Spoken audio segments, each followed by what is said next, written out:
Tem muitas palavras da Bíblia que nós não entendemos agora, e uma delas eu tenho que dizer para você que eu também não entendo. Quase tudo eu percebo, mas uma revelação que eu vou falar com você eu não entendo. Deus um dia vai mostrar para nós. Jesus falando para a mulher samaritana e perguntou onde se adora, no Monte Gerizim em Samaria ou em Jerusalém?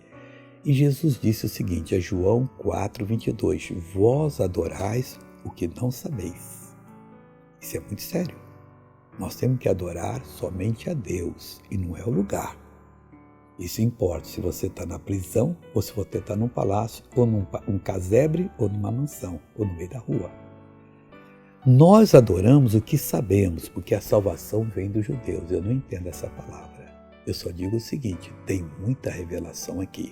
O mundo ainda vai passar por alguma turbulência e a solução virá dos judeus. Só isso que eu posso dizer para você. Agora, vamos ver essa pessoa dar testemunho. Está feliz, irmã? Está feliz?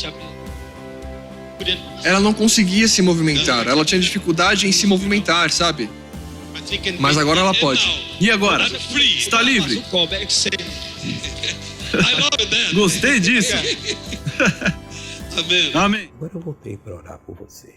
Você está com algum problema? Curve a cabeça e feche os olhos. Pai, eu vou ministrar a tua bênção para essa pessoa.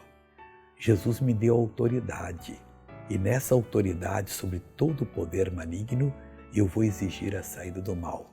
Todo espírito de doença e as doenças que ele trouxe saiam agora. Eu estou mandando, creia comigo, em nome de Jesus.